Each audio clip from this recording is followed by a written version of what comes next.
Hello there, welcome to the Cameo Club with me, Daniel Glyn, and Questionable, the show where I ask questions and sometimes I even listen. Luckily, we've got a wonderful guest here. Please welcome actor and comedian James Thomas. Shwmae, James. Shwmae, Daniel. First of all, Cardiff credentials. You're not from Cardiff, are you? No, I'm from Aberdeen originally, but I've lived in Cardiff for over 25 odd years. That's good enough, isn't it? Yeah. What's wrong with Aberdeen then? You have been there, have you? No. Okay, we'll move on. No, Aberdeen's fine. It's just, it's not Cardiff, is it? I've seen you recently appeared in the film Pride. Yeah. Also, we'll talk about various other things. We'll be talking about Pride in a second, but I just want to let people hear when I first became aware of your comedy. Was on 15, I saw you in a drama course, yeah? So it's not very rock and roll. We were in a bikers club. We were on we were like beating each other up. We were on a drama course, yeah? And people were putting lighter fluid on their arms and setting on fire. Don't do that, it's really dangerous, and putting it out. Big craze in the 80s. Big craze in the 80s. You thought it would be amusing to put it down on little jams, like, yeah? But of course, you're a very hairy, you still are a very hairy man, like, yeah? And at the age of 16, it all went woof like that. And to put it out, you had to punch yourself in the nuts like that. And everybody laughed for about 20 minutes, yeah? While you sat there in agony. 20 years you've been telling the story. 20 years. So my question is, which do you prefer, TV or theatre? Setting my balls alight. Yeah, same thing, it's always theatre. Always theatre, always live. You hit the ground running quite early as an actor because you appeared with Nerys Hughes in The District Nurse. I did, yeah. It was a big sort of, you know, at the time... Well, actually, I did. I was in a series called Nobody's Hero when I was 11, which was 6 years before that. But the District Nurse was the first thing I did for the BBC, because everybody thinks the BBC is the one, that's when you've made it. Yeah. Although I did this pretty successful ITV series when I was 11, but I didn't get paid properly for that, so that doesn't count either. Because, as you say, the BBC, of course, these days, made in Cardiff, made in Cardiff, yeah. Yep. It was a big deal, District Nurse, because it was a BBC Wales production, which got shown all around the country. Which, well, instead of now, where everything is a BBC Wales exactly, production. But District Nurse was unique at the time, yeah. Did you actually work with Nerys Hughes? Yeah, scenes with Nerys Hughes, except I was dying in my scenes with Nerys Hughes. What was your character? What was my character was a little orphan boy. And what was wrong who got with told a tale by Freddie Jones about a sea eagle, and I went looking for it in the cliff and fell off. Oh, so you were dying from falling? Yeah. Oh, right, okay. Blood. And so, did she save you? No, I died. You died? Yeah. Rubbish. I die in a lot of things. My mother hates it. Does she get upset if she sees you dying on telly? Yeah, my dad loves it. Nerys Hughes won the Lifetime Achievement BAFTA Wales Award this year, yeah? Well deserved. Same year, Jeremy Bowen this year, of course, won the Sian Phillips. Don't look anything like her, though. I know, I don't know how he won that one. It's not right. After that then, was that a job? Because, well, how old were you when you did that? 17. 17. So did you get paid then? Because funnily enough, I was thinking about this. Well, I think about it every year. The amount I got paid for that, which was 750 quid. Now, taking into account inflation and everything else, it's probably the most I've ever been paid as an actor, and I've been doing it constantly ever since. My wages have gone down exponentially, you know. So, it was a huge amount of money when you're 17. So that was then because you went to Welsh College of Music and Drama? I got that because I went to a school that was drama orientated. Then when after leaving school, I took a year out, what they call a gap year now, except I spent it drinking and working at the New Theatre, backstage and front of house. Didn't do any travelling, unless you call from the New Theatre to the pub, travelling. Then I went to the Welsh College of Music and Drama a year later. It wasn't the Royal Welsh College of Music and Drama? No, in fact, I was president of the Students' Union and I campaigned against it being made the Royal Welsh College of Music and Drama. Did you really? Yeah. Was that at the time you got arrested for attacking Margaret Thatcher? Yeah. What happened? What happened? It's taking a bit of a curve that one. She got in my way, so I attacked her. Yeah. No, she was visiting company's house in Cardiff, and it was the time of the poll tax. It was the time of bringing in student loans. And I was president of the Students' Union. I got angry and I threw a can at her car and I got arrested, thrown in the back of a van, and it was all over the bloody news, and my parents saw it once again. I think my mother would have preferred me to have died. That's what that was. It was an empty can though, wasn't it? It was an empty can, and it was a soft drink. Was that? Fanta, I was covering my bases. Did it sort of fly in the wind a little bit and miss her? She was in a bloody car, which was probably bulletproof, so, it was hardly going to hurt her. Yeah, exactly. Bit over the top, wasn't it? Yeah, and they said that I was arrested on a part of the Public Order Act that says I was using offensive language that might be offensive to people of present or the person that it's directed at. Now, what I was saying, it was in Welsh, so I wanted to bring her to court to test her the standard of her Welsh to see if she understood what I was saying and if she was offended by it. She declined. What did you say? I can't remember what I said. It was something very political and pithy, no doubt. Yeah. What? Because I tried for Welsh College of Music and Drama. As you know, I'm a terrible actor. Yeah. It's lovely to see you. No, I'm a terrible actor, but I thought I'll do it siarad Cymraeg, I'll do my audition in Welsh. They'll let anybody in, and they didn't let me in as well. What did I miss out on? Why should somebody? Because people still, you know, some people can get work without going to drama college or whatever. Yeah. What does somewhere like that teach you? Were you wearing that shirt? Is that what it is? Yeah. No, I don't know. I mean, they do select people who can act, so it's always a good idea if you're going to do something, make sure that you can do it. What kind of techniques do they? You know, how do they teach acting? Well, they don't teach acting per se. But they give you a bag of tools that you can go out and use as an actor. You know, stage combat. Like I said, voice techniques so you don't lose your voice, various other things, you know, and you know how to interpret text, how to improvise, various things, you know. So you would advise if somebody wants to be an actor, get some proper training. Well, if you can, yeah, a lot. I mean, there's a hell of a lot of good actors there who've had no training whatsoever, but very few who work constantly in theatre have had no training whatsoever. They've, you know, because there are, you know, things you need to be able to do, and unless you've been brought up in theatre, which doesn't happen so much anymore, you know, touring families like the Von Trapps or whatever, that doesn't happen. So you do have to, you know, if you want to be a theatre actor, you do have to train. There are a lot of people on Hollyoaks I doubt have read a page of Shakespeare in their life. All right. I'm not casting aspersions on the cast of Hollyoaks, who I'm sure are wonderful people. But I asked them to quote Twelfth Night, and I think they'd be. You're talking about you die on telly a lot. Yeah. Your characters always get killed off. Yeah. You are famous for being the first death on Torchwood. The first person killed on screen, yeah. Yeah, on screen. If you could talk, because we can't afford the clip, obviously, like, yeah. So do you talk us through? Because the baddie, the alien's called Weevils. Yeah, the Weevil got me. And as the first time I realised that the alien threat is real. Yeah, it was the first episode, and they wanted to high impact death, so they wanted blood and guts everywhere, and because they didn't know whether they'd be able to get away with it for the rest of the series. So these pair of Aussie props guys, you know, a pair of jokers, shove this tube up my leg, grabs me, bites me by the neck, and there's blood comes out everywhere like a broken artery, like it would. But you can only do that once in a confined space with the entire cast there. You know, you don't want John Barrymore covered in blood before lunch, do you? No. I mean, so they shoved this tube up the costume and sellotaped a plastic fork to the end so it could spray. This just tucked under my collar, just out of shot. And then when the Weevil went for it, these two Aussie guys just pressed this power thing which had loads of blood in it. And it worked. It worked first. They did clean it up and go for a second take, but I think it's the first take they used, yeah. Nasty little scene. Nasty little death. Did you know at the time, because Torchwood, massive, huge, you know, worldwide, massive. Did it feel that at the time was something special?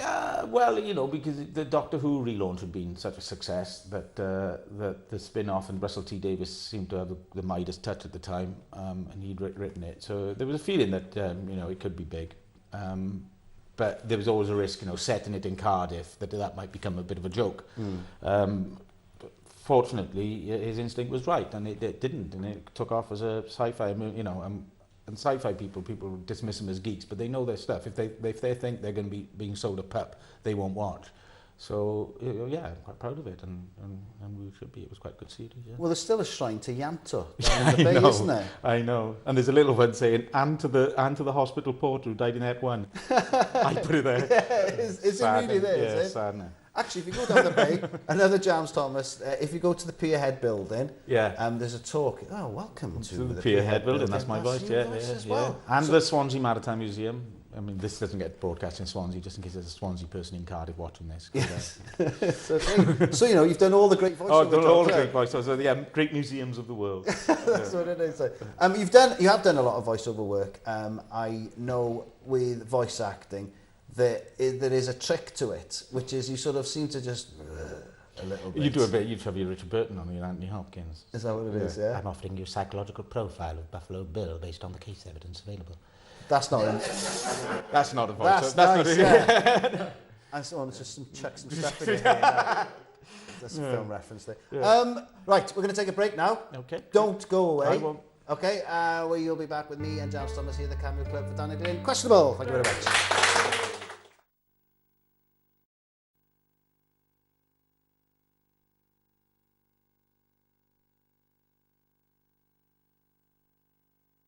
Welcome back. I'll do voiceover mode now. Welcome back to part 2 of Daniel Glyn Questionable, live from the Cameo Club with me and actor and comedian James Thomas. How's that? Good. That was excellent. Happy and down here. Happy and all right, Very wasn't good, it? James, you have appeared in many, many films. You've appeared in Mr. Nice. I'll get to that in a second. But you've appeared in a film that not many people will have seen, but is still notorious as, I think it's really low, one of the worst films that's ever been made here in Cardiff. And that's saying a lot, like, yeah, because you've got, a lot of film that goes on, which was, I'm sure you remember the film The Big I Am.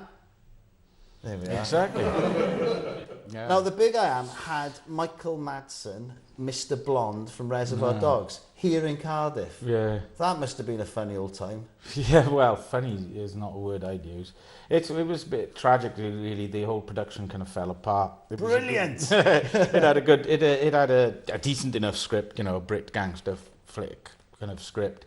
The producer was an odd fellow who wanted to be in it himself, wanted to be a gangster, and he was this little guy. And, he wasn't going to be a gangster in anybody's imagination. I was playing one of the henchmen. He kept writing lines for himself, so it was going all over the place doing the filming. Michael Madsen was hired to play the cool American guy, and he was permanently pissed and wouldn't come out of his trailer. It was a classic what you hear about in those Hollywood stories. It was horrendous, total disaster, and I appeared naked in it on top of that. I was going to say, and it not just, the scene is very long, ironically. Yeah. No, there's a very long scene, and when I get chased by police dogs, naked around a seedy little brothel, yeah. I've always wanted to know this, because I haven't been asked to do any nude scenes, weirdly. You'll be pleased to hear. With that, do you help yourself a little bit? Are there any tips or tricks to perhaps make your performance more prominent? I don't think about you. Okay, put it like that. So that's and I asked the makeup lady if they had any elastic bands I could put into employment. Didn't work, mine. Didn't work, no. No, it started going purple like a lamb's tail. Thought it was going to fall off. Oh, there we are. It's good to get insight into the acting world and all that. Yeah. But as you say, Michael Madsen had done this before, where he gets bored on a production. You better check all this. Have you got a legal department to made in Cardiff? It is true, though. I mean, he's going to chop my ear off. Yeah. But that is something you can do. I think you can bring a production to an end if you go nuts, can't you? Yeah. But I mean, a lot of people. On this more serious note, a lot of people. The producer. The Welsh producer who put a lot of his time and money into it, his health suffered and he almost lost his house and stuff. And so when things like that, I mean, it's a laugh to listen about, but it can be horrendous, A lot of people, people didn't get paid. A lot of people, it was a mess. And this happens all the time. But so you've got to be careful. But so there was also an article in the Guardian about it being, was this the worst production ever? Which that came out before the film was released, so that didn't help. And I had to go back and film bits, and by which time I'd grown a beard. I was in Canterbury Tales. I was playing the Miller, so I'd grown this massive, great big, Taliban beard job. Yeah.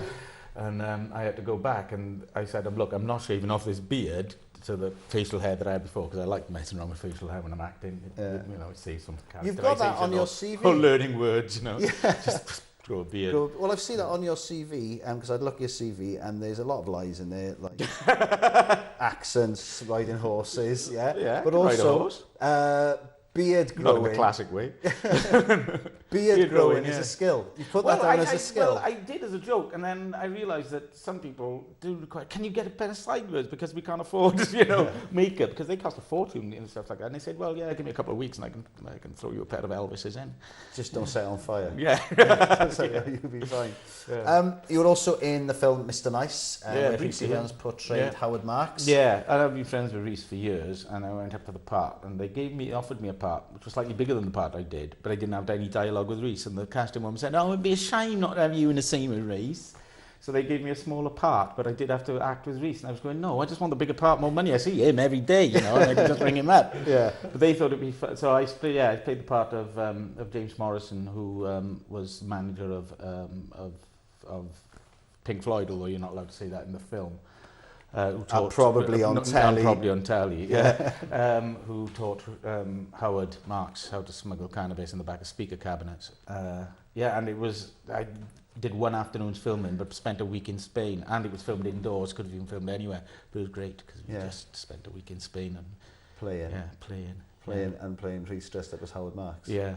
Lovely stuff. Now then, one thing I did want to touch on is there would have been a time where maybe you probably would have been a bit reticent to have you on as a guest because you'd probably be drunk. Yeah? Sorry, I know, I'm being quite honest. Very honest. Very honest, yeah. Yeah, no, I did, yeah. But you are now sober, how long now? A year, is it? Oh, well, it'll be coming up to a year, yeah. Let's do it American. How long have you been clean for? 1 year, Daniel. Yay! Of course, this being Wales, you hear that, people like, scared. What's the matter with you? Quitter! I decided to become a quitter because I was, the term, see you next Tuesday. Yes. I was not quite the complete see you next Tuesday, but I was certainly the Wednesday after that. Right, yeah. If you know what I mean? Yeah. And that was, I decided to stop being like that, and that drinking was probably a little bit of a part of it, at least a little bit. In fact, looking back, probably more than a part of it. So decided to give up booze and feel a lot better for it, yeah. Brilliant. Well, I know it's kickstarted a couple of things. You're back. You used to do stand-up in the 90s, back in the day. Yeah. But you've picked up now, and you're now doing a few gigs and stuff with your character, Dorian Gomer. Dorian Gomer, yeah, a character that I did on Lucky Bag, a TV series on the BBC years ago, a comedy sketch show. And there was a character called Dorian Gomer who used to be an arts terrorist, a total Welsh arts terrorist, which is very similar to, well, in fact, exactly the same as the Wednesday after that. Yeah. And he just pontificates using community-based performance poetry to rail against the world. And it's because I did stand up as myself, but felt there were some things that I couldn't say because I was restricted to what James Thomas felt. So doing it in character was an outlet to say some things that possibly wouldn't be able to get away with myself. But it was easier for me as an actor to play a character rather than just be myself, because sometimes I felt I was faking it as myself, whereas when you're playing an actor you're completely faking it, but the honesty and the sincerity is in the character rather than some fake sincerity as yourself, which was income. Does that make sense at all? No, definitely. You're scared of being you, so you hide behind the character. That's one way of putting it. Yeah, that's fine. Thanks, Dan. Obviously now, because you are now sober as well, it must be different doing the stand-up to when you were doing it back in the 90s. Yeah, I can see the audience. See the audience. I can hear the audience. Yeah. I can respond when they laugh, and I don't fall off stage. And I remember the punchlines. And I remember where the gig is. Yes, totally different. Totally different. Another thing which has been interesting recently is that you've been on Pobl y Cwm, which is the soap. Yeah, they say you do it twice in your career, once on the way up and once on the way down. Yeah. I bought a car off Mrs. McGurk back in the 80s. All right, yeah. Good to be back. Good to be back. No, yeah, I've recently been on Pobl y Cwm, yeah. That must be interesting because that's a proper machine. Well, yeah, but when you joked earlier about what do you prefer, theatre or film or television, but now when I'm asked that, I go soap opera every time because you turn up, and because of the meat factory requirement of it, they've got to produce an episode more or less a day. you find yourself going in at 8 o'clock in the morning. By 10 o'clock, I've done rehearsals for the next episode, and I filmed my stuff for the one episode, and I'm out standing outside the BBC at 10:30 going, well, what should I do with the rest of my day? Yeah. You know, now that I don't go to a pub. You know, so, yeah, so it's like fast, like lightning, but you've got to know your words. There's a totally different technique to the approach of it, because you've just got to know your words and you've got to be on the ball. And it did throw me a little bit, because doing TV drama or film, you've got ages to prepare, and one scene might take a whole afternoon, whereas a whole afternoon you've done more or less a half episode in a soap opera. So. You appeared recently in one of the big hits of British cinema in recent memory, which is Pride. Yeah. Now, was your character? Who was your character in Pride? My character was the union NUM, the union miners union rep, South Wales representative, who calls the meeting on whether they should accept money from the gay and lesbians up in London. Yeah, it's a small part, but it was a nice part, significant part. At scenes with Paddy Considine and Bill Nye, which was lovely, and scenes with Imelda Staunton, which was great. Yeah, and it's one of those things, like when you're filming The Big I Am, thought that was going to be a great gangster movie. Well, got the feeling that it wasn't, when Michael Madsen was falling pissed out of his trailer. But he's more pissed than me. Yeah, we were going this with Pride, with 80 speaking characters, a tale of socialism and gays and lesbians supporting the miners. Really, is that going to sell? But wow, it did, and it's really happy and pleasing to be in something so successful. Because I know you're obviously very politically aware. I always phone you if I don't understand anything political. Yeah. Who's this Cameron? Who is he? Is he Plaid Cymru? What is he? Don't understand him. Were you aware of the story of Pride? Yes, I was, because they touched upon it in a Welsh series called Llafur Cariad, which was the story of the Labour Party in Wales, and it was on S4C. They touched upon it that. So I was aware of the vagueness of the story, and it happened Aberdare, where I'm from, Cumdare. It happened in the Dulwich Valley, which is 10 miles away from it. So it was something that was known about, but it wasn't certainly not a well-known story, and it hadn't been framed in the way that Pride do it, where you could swear at the end that the miners and gay rights won the day, which as we know wasn't the case.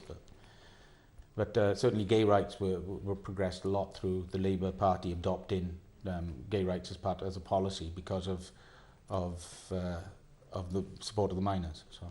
Yeah. What's the plan now in 2015? I don't know, do more stand-up, get more work acting. I would like to turn Dorian Gomer into a one-man show, see how that goes. It's laziness rather than booze that's keeping me back now, so combat that. Also, it being Christmas time, I know a lot of actors will take on panto because it's a good one, there's not much work about, so everyone does panto. But you've got, obviously, the gig. Yeah, I'm Santa. You are Santa. You've been doing it for a couple of years now, it is. And it's not only you Santa. Name's Claus, Santa Claus. Yeah. You've got a network of Santas. Well, I've got my son and a mate deputising for me now because I overstretched myself. But Santa is a great gig. It's I do it in a couple of places in the Heritage Park in Rhondda. There's no kids watching this, is it? Because there is only one Santa. Yeah. You were portraying the part of Santa, yeah. And I do it in Hamleys in Cardiff and in a place down the bay. But what's great about playing Santa, of course, is you're not playing a character. To those kids, you are Santa. Yeah. And, you slip up, you're breaking their little hearts. And it's true. I'm not, at the risk of sounding pretentious, it's the most genuine performance you'll ever do, because it's not about a suspension of disbelief for them. It is belief. And you don't mess around with a 5-year-old's belief system. Yeah. Or you do it at your peril. I know, I've had children, so... Yeah. So brilliant. So people can see you, but hopefully won't recognise you. No, they won't. In the Heritage Park, and you say stand up next year. Beards up to their hairs down to their twinkly eyes. What voice do you do it with a Welsh accent? No. Well, that's great because I do it in Welsh and English. I do it in very, very slightly inebriated English voice, but then Mavin siarad Cymraeg, which does their head in. Yeah. When he suddenly starts speaking Welsh, I go, whoa! Well, Sean Conn is a pissed Englishman. Yeah. Thank you very much once again, James. You know I'm a massive fan of you. It is a delight to have you. Nice here, clean and sober, and a million times better. The only way is up for you, my friend. James Thomas, everyone.